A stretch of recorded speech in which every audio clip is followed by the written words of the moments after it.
honorables membres des corps académiques, scientifiques, administratifs et techniques, chères étudiantes, chers étudiants, forces vives de la nation et distingués invités. Je suis heureux d'être parmi vous aujourd'hui.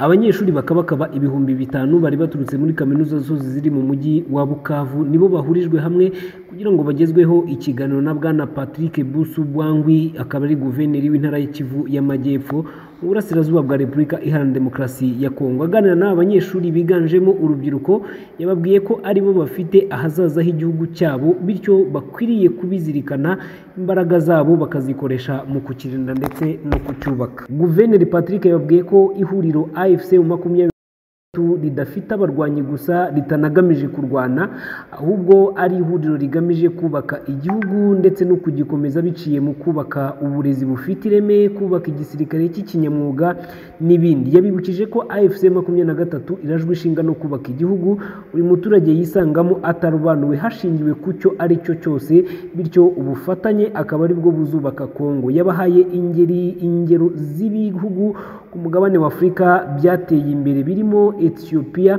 bigizwemo uruhare n'abenegihugu. Yatanze urugero no ku Rwanda ruturanye na Repubulika ya Demokarasi ya Kongo, avuga ko uburyo u Rwanda rwiyubatse nyuma y'amateka ashaririye Jenoside yakorewe Abatutsi rukwiye gufatirwaho urugero rwiza ko abenegihugu bashyize hamwe ntacyo batageraho. Mesdames et messieurs les membres du comité de gestion, honorables membres des corps académiques, scientifiques, administratifs et techniques, chères étudiantes, chers étudiants, forces vives de la nation et distingués invités.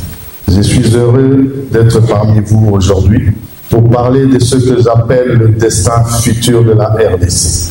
Un destin que nous devons écrire ensemble avec courage, lucidité et ambition.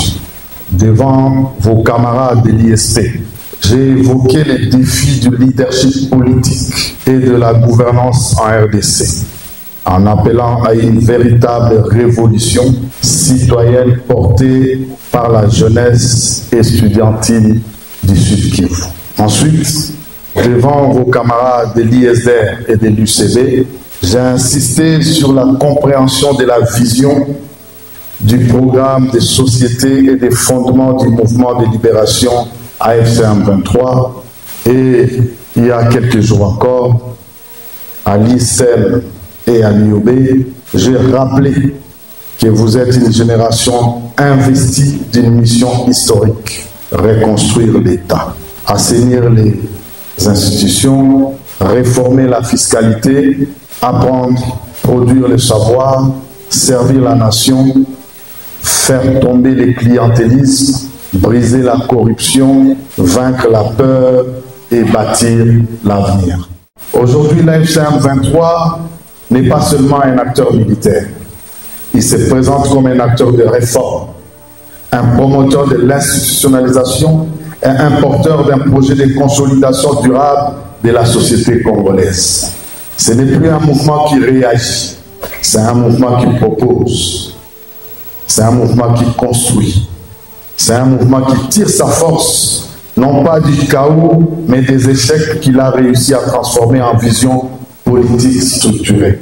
Dans les pays qui ont réussi, l'Éthiopie, le Mozambique et même le Rwanda voisin, les conflits ont servi à reconstruire des institutions solides, renforcer la fiscalité, investir dans l'éducation, moderniser l'armée, créer un sentiment national puissant.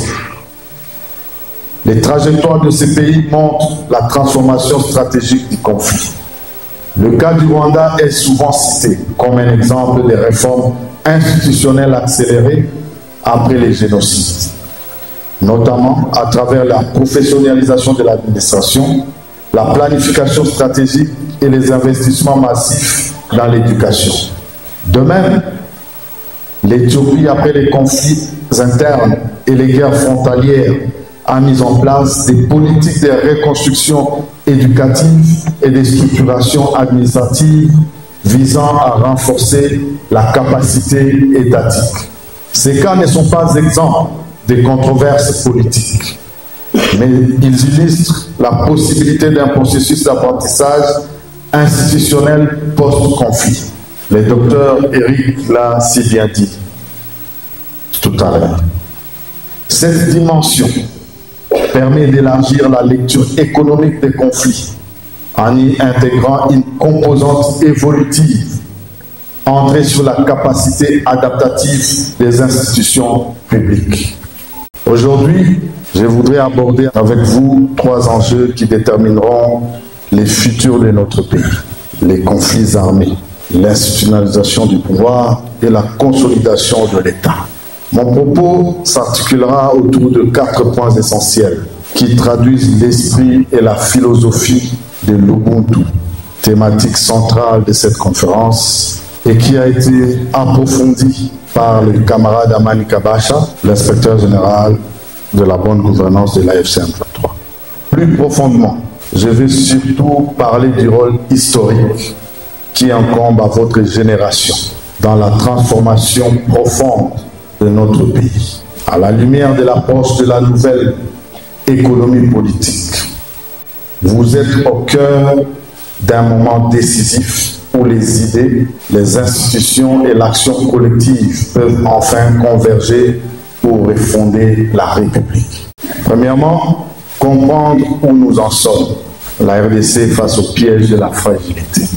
Depuis plus de 30 ans, la RDC traverse une série de guerres qui ont affaibli notre pays, détruit nos infrastructures, fragmenté notre société et retardé notre développement. Nous avons perdu des millions de vies, subi des violences inimaginables et affronté une instabilité qui aurait détruit l'État.